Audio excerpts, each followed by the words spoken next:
The stars had belonged to the Ascendancy for 50,000 years. 5 ancient species ruled the galaxy with technology so advanced it seemed like pure magic.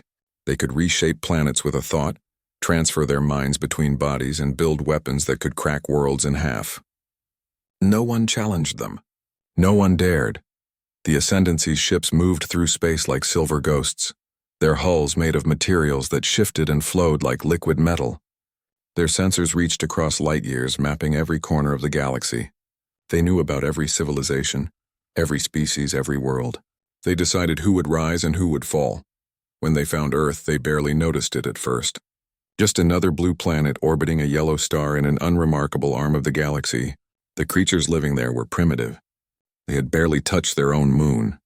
Their weapons were crude explosives and simple projectiles. Their computers were laughably basic. The Ascendancy's scanning systems classified humanity as a Category 7 species, interesting enough to observe, but not worth serious attention. The Council of Eternal Minds gathered to discuss the discovery. 5 beings sat in a chamber that existed partially in normal space and partially in dimensions humans had no names for. They had lived for thousands of years. Their consciousness transferred from body to body, accumulating wisdom and power beyond measure. "Another primitive world," said Velcaris, his voice echoing with harmonics that could drive lesser species mad. "They show some promise, tool users, social structures, basic space travel. They fight among themselves constantly," added Threnzula, her form flickering between solid and energy. "Wasteful, inefficient, typical of young species." The council debated for what would have been hours in human terms, though time meant little to them. Should they uplift humanity? Give them technology and bring them into the galactic fold as servants? Or should they simply leave Earth alone, letting humans either evolve naturally or destroy themselves? The decision came when an Ascendancy harvest vessel entered the Sol system. The ship was there for Jupiter's moons, rich in rare elements the Ascendancy used in their technology. The vessel was massive, larger than Earth's moon, and it simply began mining operations without announcement or warning. Humanity panicked. Every telescope, every satellite, every space station watched the impossible ship tear apart Europa like it was made of paper. Governments tried to make contact. They sent radio signals, laser communications, and even primitive spacecraft carrying messages of peace. The Ascendancy vessel ignored them all. To the harvest ship's crew, humans were like ants trying to negotiate with construction workers, but Earth refused to be ignored. Military forces armed nuclear weapons. Scientists worked frantically to understand what they were seeing. Diplomats prepared speeches for beings they couldn't comprehend. And Dr. Sarah Chen, a physicist from Beijing, came up with a desperate plan. She loaded herself into a small spacecraft with a powerful transmitter and flew directly into the path of the harvest vessel. She broadcast on every frequency and every language, including mathematical sequences and prime numbers. She made herself impossible to ignore. The harvest vessel stopped. A beam of light caught her ship and pulled it inside. Sarah Chen became the first human to meet the Ascendancy face to face. They brought her before the Council of Eternal Minds. Sarah stood in the impossible chamber, her spacesuit the only thing between her and the forces that bent reality around her. The 5 beings studied her like scientists examining a new species of insect. "You are bold," Velcaris said, his voice somehow reaching her mind directly. "Your species shows spirit. This interests us." Sarah found her voice, though fear threatened to choke her words. "We are humanity. We deserve to be recognized. You cannot simply take what you want from our system without talking to us." Threnzula laughed, a sound like crystals breaking. "Deserve? Child species, you understand nothing. We have ruled this galaxy since before your ancestors climbed down from trees. We take what we need. We give what we choose. This is the natural order." The council showed Sarah wonders and horrors. They let her see their technology, their power, their history. They showed her 1,000 worlds that served them, species that had accepted their place in the galactic hierarchy. They showed her worlds that had refused and were now lifeless rocks drifting through space. "We offer you a gift," Velcaris said finally. "Humanity will be allowed to serve. You will work for us, building our structures, maintaining our systems, growing our food. In return, we will protect you. We will give you some technology you will never want for basic needs. This is generous. Most species must prove themselves for centuries before receiving such an offer." And if we refuse? Sarah asked, though she already knew the answer. Then you will be left alone, Thranzula replied. We will take what we need from your system.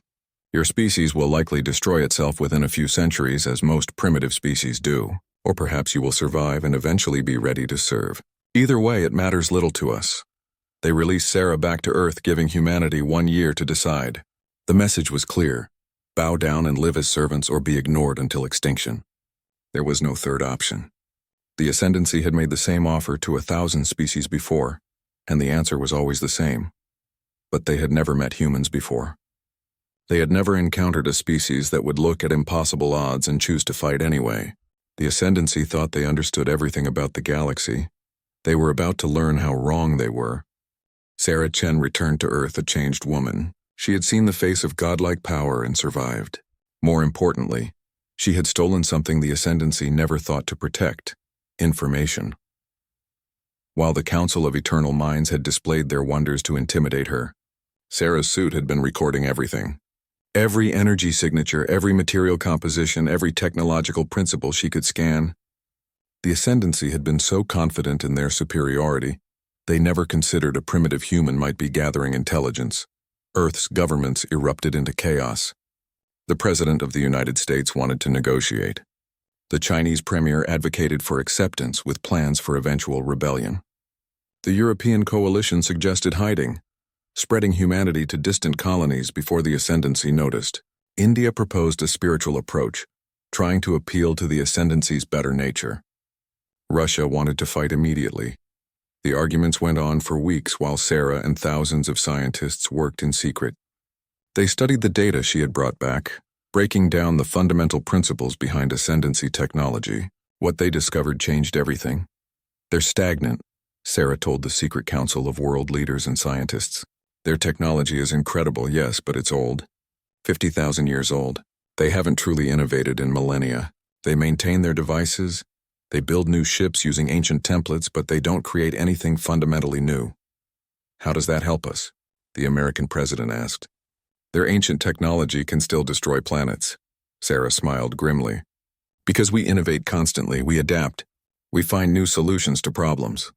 They've forgotten how to do that. They think they've reached the peak of what's possible. But physics doesn't have a peak. There's always more to discover. Project Prometheus began that day.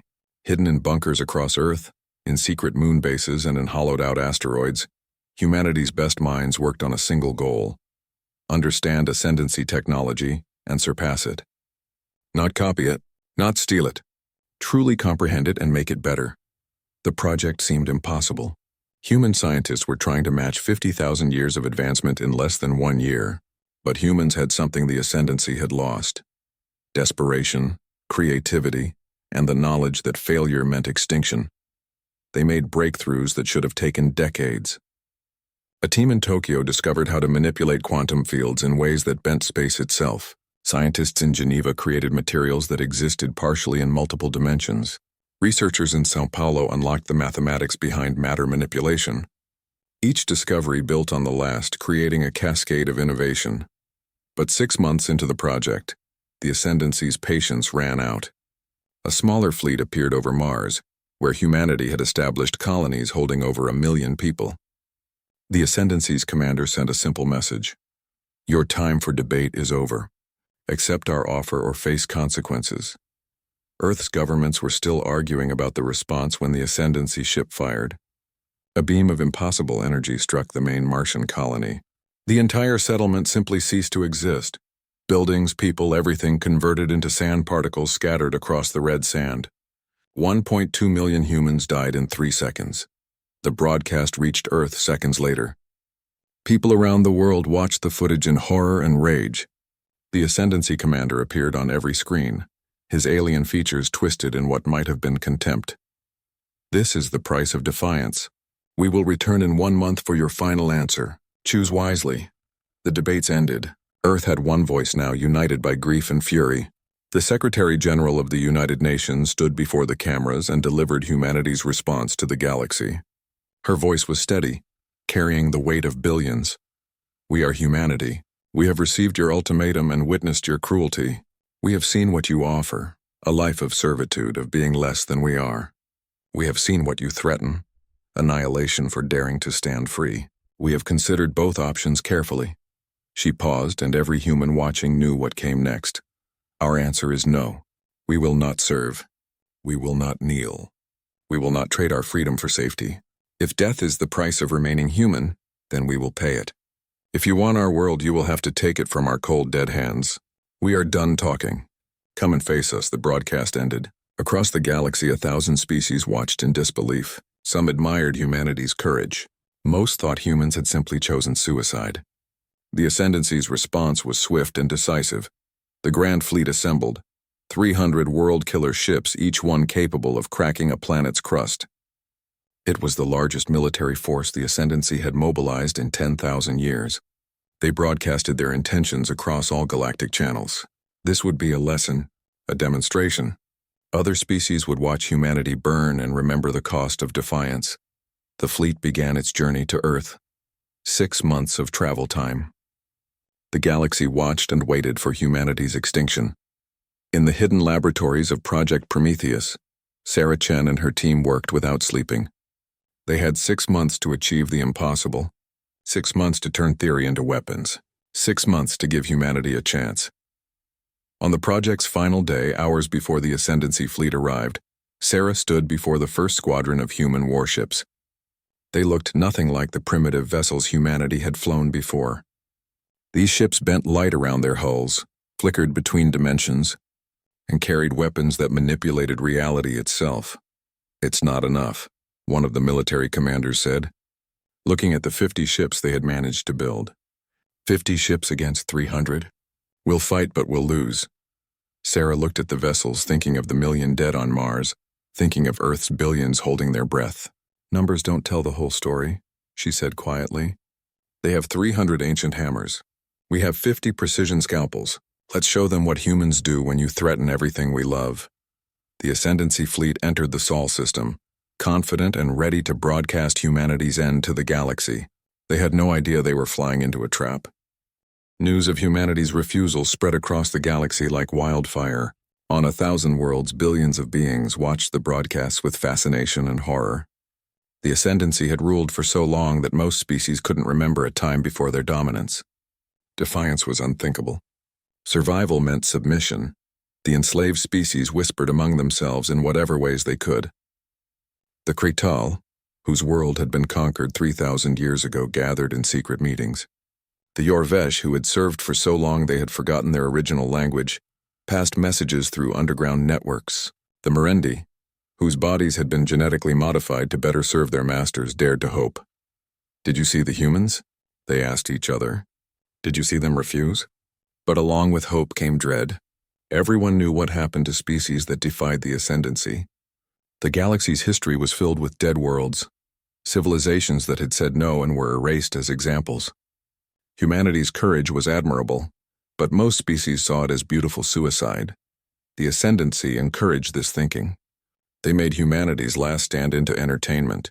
Across their empire, beings could watch live feeds of the human system. Cameras showed Earth's desperate preparations, orbital defenses being built, ships being armed with primitive nuclear weapons, millions of humans preparing to fight with whatever they had. The galactic audience watched humans welding armor plates onto civilian ships. They saw children being evacuated to hidden bunkers. They observed military forces that looked pathetic compared to Ascendancy might. The message was clear. Look at what happens when primitives think they can challenge gods.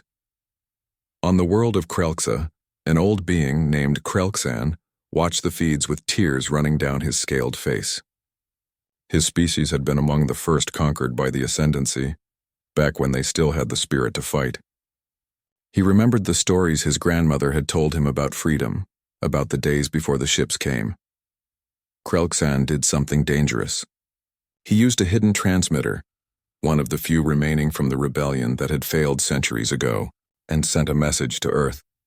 It took weeks to reach them, bouncing through forgotten relay stations and using frequencies the Ascendancy no longer monitored. "People of Earth," his message said, "I am Krelxan of the Kreltal people. We were like you once. We fought, we lost. I send this message not to discourage you, but to thank you.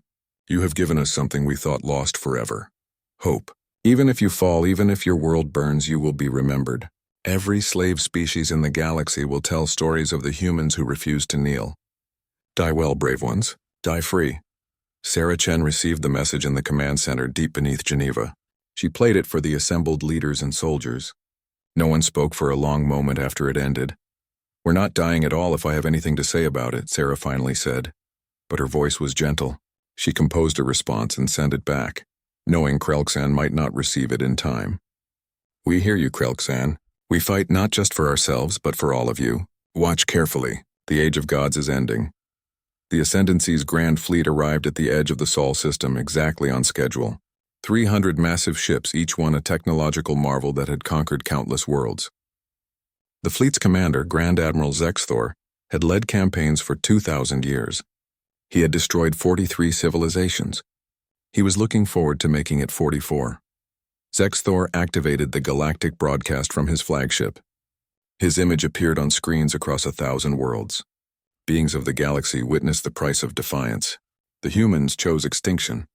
We shall deliver it swiftly. Let this be a lesson to all who harbor thoughts of rebellion. The fleet moved forward, their sensors sweeping through space.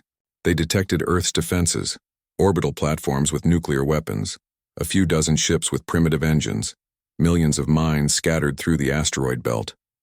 Zexthor actually laughed. This is what they prepared? This is their great resistance? Pathetic.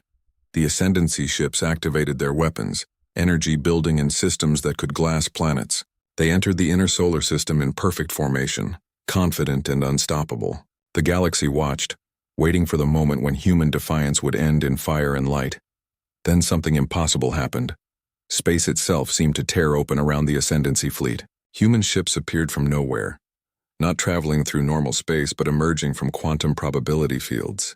They moved faster than Ascendancy sensors could track, their hulls flickering between dimensions. The first human attack wasn't a missile or an energy beam. It was something far more terrible. The weapons didn't just destroy matter, they unraveled it. Molecular bonds simply ceased to exist. Ascendancy ships began to dissolve, their ancient hulls turning into expanding clouds of component atoms. Zexthor's confidence vanished in an instant. "What? How?" he started to say, but his words were cut off as a human vessel appeared directly behind his flagship, having somehow traveled through solid matter to reach that position. The Battle of Sol began, but it wasn't the battle anyone expected. The broadcast meant to show humanity's annihilation instead showed something that shouldn't have been possible. The primitives, the Category 7 species, the ants that should have been crushed. They were winning. Human ships danced through space with impossible grace. Their weapons carved through Ascendancy shields that had never failed before. Their tactics were unpredictable, creative, adaptive. When Ascendancy vessels tried to use their matter manipulation, human ships simply flickered into other dimensions to avoid it. On Krelksan watched his screen with his mouth hanging open. Around him, other Kreltal gathered, their work forgotten. They watched an Ascendancy dreadnought, a ship that had destroyed their home fleet centuries ago, simply come apart under human fire. "They're fighting," someone whispered. "They're actually fighting." "No," Krelksan said, his voice filled with wonder and something he'd thought dead inside him. "They're winning." Across the galaxy, on 1,000 enslaved worlds, beings stopped what they were doing. They gathered around screens, watching the impossible unfold. The gods were bleeding. The Ascendancy's ships, which had seemed invincible for 50,000 years, were being torn apart by a species that had barely reached its own moon a few years ago. The broadcast continued, but now it served humanity's purpose instead of the Ascendancy's. Every species in the galaxy watched and learned the same lesson. The gods were not invincible. They could bleed. They could lose. They could die. And if humans could fight back, maybe others could too. The Battle of Sol raged for 6 hours. 6 hours that changed the galaxy forever. Grand Admiral Zexthor watched in growing horror as his fleet was systematically destroyed. Ships that had served the Ascendancy for thousands of years were torn apart by weapons and tactics he couldn't understand. His tactical officers shouted contradictory reports, human vessels appearing in multiple places simultaneously, weapons that seemed to erase matter from existence, shields that bent attacks into other dimensions. "How is this possible?" Zexthor demanded. They were primitive 6 months ago. They couldn't even leave their own planet. But Sarah Chen had understood something the Ascendancy had forgotten. Technology wasn't magic. It was applied science. And science could be learned, improved, and surpassed by anyone willing to think differently. Project Prometheus hadn't just copied Ascendancy technology. Humanity had taken the fundamental principles and pushed them further. The Ascendancy had quantum drives. Humans developed quantum skip drives that rode probability waves, allowing ships to exist in multiple locations before collapsing into one. The Ascendancy had energy shields. Humans created dimensional deflectors that simply weren't present when attacks arrived. The human warship Defiance, a destroyer-class vessel, faced off against the Ascendancy dreadnought Eternal Glory. The dreadnought was 10 times larger, armed with weapons that could crack moons. Its captain had destroyed 16 worlds in his career, but size and experience meant nothing in this new kind of warfare. The Defiance skipped through space, appearing and disappearing around the dreadnought. Its weapons fired streams of particles that ignored normal matter and went straight for molecular bonds. The Eternal Glory's ancient armor, which had survived battles against hundreds of species, began to simply fall apart. The dreadnought's captain tried every tactic in his 1,000-year-old playbook. Nothing worked. The human ship moved like water, flowing around attacks, striking from impossible angles. When the Eternal Glory finally exploded, torn apart from within, its captain's last thought was one of complete disbelief. Throughout the battle, human captains showed something the Ascendancy had never encountered: creativity under pressure. When sensors failed, they used visual tracking. When weapons overheated, they rammed enemy ships at relativistic speeds. When shields collapsed, they vented atmosphere to create temporary cover. The human frigate Indomitable lost its main weapons early in the fight. Captain James Rodriguez looked at the massive Ascendancy battleship bearing down on him and made a decision. Crew to escape pods. Launch in 30 seconds. His voice was calm, almost cheerful. All remaining power to engines. Time to teach these bastards about human stubbornness. His crew argued, but he ordered them out. 27 people escaped while Rodriguez pointed his crippled ship at the battleship's bridge and accelerated. The Indomitable struck at a significant fraction of light speed. The battleship's shields, designed to stop energy weapons and missiles, did nothing against the kinetic impact. The bridge section simply ceased to exist. Rodriguez's last transmission became famous across the galaxy. Send more ships. We'll still be here. The Ascendancy fleet began to break. 300 ships had entered the Sol system. After 3 hours, only 200 remained functional. After 5 hours, fewer than 100 were still fighting. Ships that had conquered countless worlds tried to retreat, only to find human vessels had positioned themselves to cut off escape routes. Zexthor realized with growing horror that humanity had planned this perfectly. They had studied Ascendancy tactics from Sarah Chen's recordings. They had anticipated every response, prepared counters for every strategy. The Ascendancy had been fighting the same way for millennia.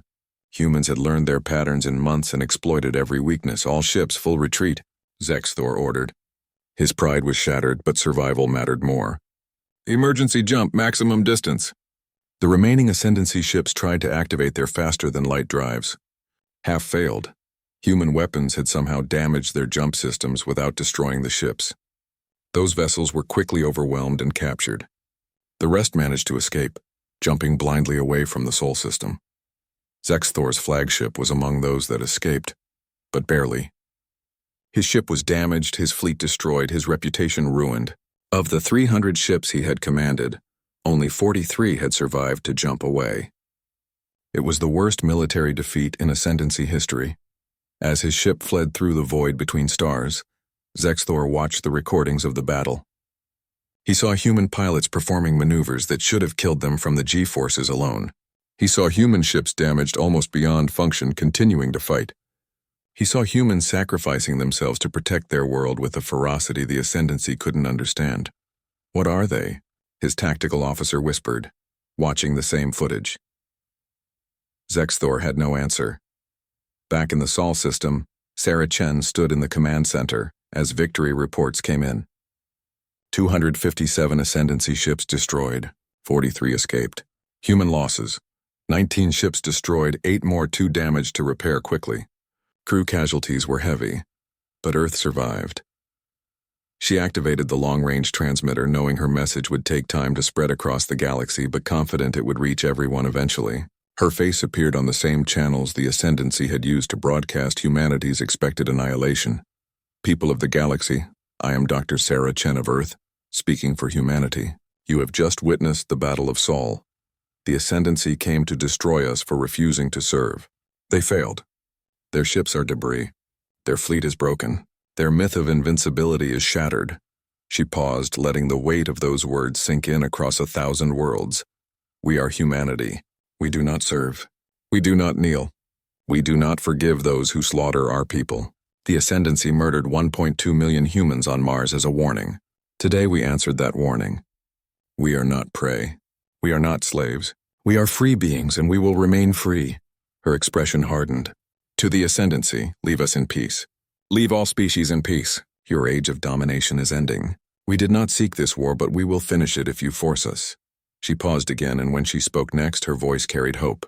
To the enslaved species watching this, we see you. We remember you. You are not forgotten. If you rise against your oppressors, humanity will stand with you. Freedom is not a gift from the powerful. It is a right of all thinking beings. Take it back. The broadcast ended. Sarah slumped in her chair, exhaustion finally catching up with her. Around her, the command center erupted in cheers. They had won. Earth was safe. Humanity had faced gods and survived. But Sarah knew this was just the beginning. The Ascendancy would not accept defeat so easily. They would return with more ships, more weapons, more determination. The real war was just starting. Across the galaxy, on 1,000 enslaved worlds, beings watched the broadcast. In factories and farms, in mines and construction sites, in every place where conquered species labored for their Ascendancy masters, something awakened. It started small, a refused order here, a broken machine there, a whispered word of rebellion. The galaxy was changing. The Age of Gods was ending, and humanity had lit the fire that would burn down an empire. The Council of Eternal Minds convened an emergency session for the first time in 3,000 years. The 5 ancient beings who ruled the Ascendancy faced a crisis they had never imagined possible. A primitive species had defeated their grand fleet. Worse, their defeat had been broadcast across the entire galaxy. This cannot stand, Velkaris said, his voice shaking with rage that seemed to bend reality around him. We must respond with overwhelming force. Total annihilation. Not just humanity. Their entire system must cease to exist. Trenzula flickered with dark energy. The slave species are stirring. We have reports of rebellions on 17 worlds. Small ones easily crushed, but the timing is not coincidence. The humans have inspired them. Then we crush them all, another council member hissed. Humans first, then every species that dares to lift its head. We will remind the galaxy why they fear us. The Ascendancy mobilized for total war. 10,000 warships pulled from garrison duty across the Empire. World-breaker weapons that could trigger planetary extinction. Stellar disruptors that could destabilize stars. They would not just defeat humanity. They would erase them so completely that no trace would remain. Other species would look at the empty space where Sol had been and remember the price of defiance. But while the Ascendancy gathered its forces, humanity didn't wait. Sarah Chen had learned an important lesson. Never give enemies time to prepare. Human ships, now numbering over 200, began striking across Ascendancy space. They hit shipyards, supply depots, and communication hubs. More importantly, they went to enslaved worlds and offered freedom. On Krelsa, human ships appeared in orbit. They broadcast a simple message. We are humanity. We have not forgotten you. If you want freedom, fight for it. We will help. Krelxan, who had sent that first message to Earth, stood in the central square of his city as human weapons destroyed the Ascendancy garrison from orbit. Around him, thousands of Kreltal watched the impossible happen. The guards who had controlled them for centuries were fleeing or dying. They came back, someone whispered. The humans came back for us. Krelxan felt something he hadn't experienced in his long life. Joy. They remembered. They kept their promise. He raised his voice, shouting to the crowd. The humans fight for us. Will we fight for ourselves? The answer was a roar that shook the city. The Kreltal rose in rebellion. Across the planet, across the system, beings who had been slaves for millennia picked up whatever weapons they could find and fought their oppressors. Human ships provided support from orbit, but they didn't do the fighting for the Kreltal. They let them reclaim their own freedom. The pattern repeated across dozens of worlds. Species that had forgotten what freedom meant suddenly remembered. The Yorvesh fought with farming tools and stolen weapons. The Merendi used their genetically modified strength to tear down the facilities where they had been forced to work. The Tessaran, who had been slaves so long they had no written history of freedom, fought with tears streaming down their faces. A coalition formed, the Free Species Alliance. It was chaotic, disorganized, made up of species that didn't share languages or biology. But they shared one thing, a burning desire to be free. Humanity provided the military coordination, but each species contributed what they could. The alliance grew from dozens of species to hundreds. The ascendancy struck back hard. They burned rebellious worlds, killed billions, and broadcast the executions as warnings. But for every world they burned, 2 more rose in rebellion. The empire that had stood for 50,000 years was collapsing under the weight of countless small fires. The decisive battle came at Throne Prime, the Ascendancy's capital world. It was a massive planet, heavily fortified, protected by defense systems that had never failed. The Council of Eternal Minds ruled from deep within its planetary fortress, surrounded by layers of technology and weapons. The Free Alliance fleet jumped into the system, 3,000 ships from hundreds of species, human vessels at their center. They faced 5,000 Ascendancy warships in the planet's defenses. The battle should have been hopeless, but the Alliance had learned from humanity. They didn't fight fair. They fought to win. The space battle was brutal. Ships died by the hundreds on both sides. But the Alliance kept pushing forward, accepting horrible losses to get closer to the planet. Sarah Chen commanded from the lead ship, knowing this was the moment that would decide everything. That's when the Ascendancy activated the Omega Protocol, a device built in ancient times meant as a final weapon against any threat to their rule. It was designed to create cascading supernovas, a chain reaction that would destroy every star system within 100 light-years. If the Ascendancy couldn't rule, they would take the galaxy down with them. The device began its activation sequence. Stars in nearby systems began to flicker and destabilize. Sensors showed the catastrophe spreading. In hours, the detonation would reach a point of no return. Billions would die. Eventually, the entire galaxy would be uninhabitable. They're insane, someone shouted in the command center. They'd rather destroy everything than lose. Sarah looked at the readings, her mind racing through calculations. Not if I can help it. I need a strike team. Volunteers only. We're going down to the planetary fortress. She knew it was a suicide mission. The fortress was buried beneath miles of rock and protected by weapons that made the fleet battle look gentle. But someone had to stop the Omega Protocol, and she was one of the few people who understood Ascendancy technology well enough to even try. 50 humans and representatives from a dozen other species volunteered. They descended to Throne Prime in assault shuttles, taking horrific casualties from the planetary defenses. Sarah's shuttle was the only one that reached the surface intact. They fought their way into the fortress, losing people with every step. Until finally Sarah stood before the Omega Protocol control chamber. The device was beautiful and terrible, a sphere of exotic matter that bent space and time around it, already deep into its activation. Sarah's scanners showed the mathematics of its operation. It was elegant, perfect, and unstoppable, unless you didn't try to stop it.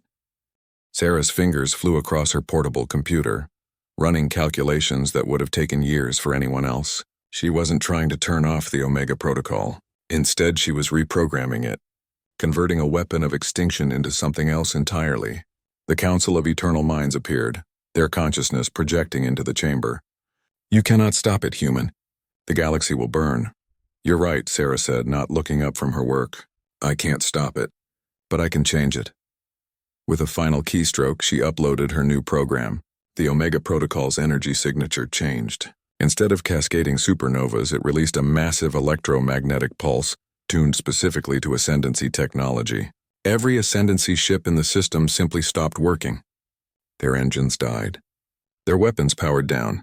Their systems crashed. 5,000 warships became 5,000 drifting hulks. The Ascendancy fleet was dead in space. The Alliance ships, protected by warnings Sarah had sent seconds before, swept in and secured the disabled vessels. The Council of Eternal Minds stared at Sarah in disbelief. What are you? Felcaris whispered. Sarah looked at them. these beings who had ruled for 50,000 years, who thought themselves beyond challenge. We're what you forgot to be. We're what happens when you stop growing, stop adapting, stop evolving. We're what comes next. We're the future, and your age is over. Security forces rushed in to take the council into custody. Sarah walked out of the fortress looking up at the sky where Alliance ships were everywhere. Throne Prime, the heart of the empire that had ruled the galaxy, had fallen. The war ended not with a final battle but with a wave of surrenders. Ascendancy species, seeing their leaders captured and their fleets disabled, laid down their weapons. Most were tired of ruling anyway. They had been doing it for so long out of habit rather than desire. The Free Species Alliance didn't become new overlords. They did something the galaxy had never seen. They formed a true democracy. Every species got representation. Every voice mattered. It was messy, chaotic, and inefficient. It was also fair in a way the galaxy hadn't experienced in 50,000 years. The 5 species of the Ascendancy joined as equals, their vast knowledge and technology shared freely. Some individuals faced justice for atrocities, but most were welcomed into the new order. The Age of Empire gave way to the Age of Equals. Years later, Sarah Chen stood before a memorial on Earth. It listed the names of everyone who had died in the war. 1.2 million from Mars, 50,000 from the Battle of Sol, hundreds of thousands more from battles across the galaxy. Each name was carved in stone, a reminder of the price of freedom. Children on a school trip gathered around her. They had grown up in a galaxy where humans were heroes, where Earth was respected and admired. They had never known slavery or fear of the Ascendancy. Dr. Chen, a young girl asked, why did they think they were gods? Sarah smiled sadly. Because no one had challenged them in so long, they forgot they could be challenged. They thought their power made them special. But power doesn't make anyone special. It's what you do with it that matters. What did we do with our power? Another child asked. We shared it, Sarah answered. We could have become new rulers after we won. Some people wanted that. But we remembered what it felt like to be threatened with slavery. So instead of ruling, we helped others become free. That's what made us different. Not our technology or our weapons, but our choice to lift others up instead of pushing them down. She looked at the memorial, at the thousands of names. They thought they were gods. But gods don't grow. They don't learn. They don't change. We did all those things. Not because we were stronger than them, but because we never stopped being human. The children were quiet, thinking about her words. Around them, Earth continued its day. A planet that had faced extinction and survived. A species that had been called primitive and proved everyone wrong. And across the galaxy, on 1,000 worlds that had known only servitude, free beings looked up at the stars and told their children stories. Stories about the species that refused to kneel. Stories about humans who fought gods and won. Stories about the day the galaxy remembered what freedom meant. The age of gods was over. The age of equals had begun. And it all started with one word, no.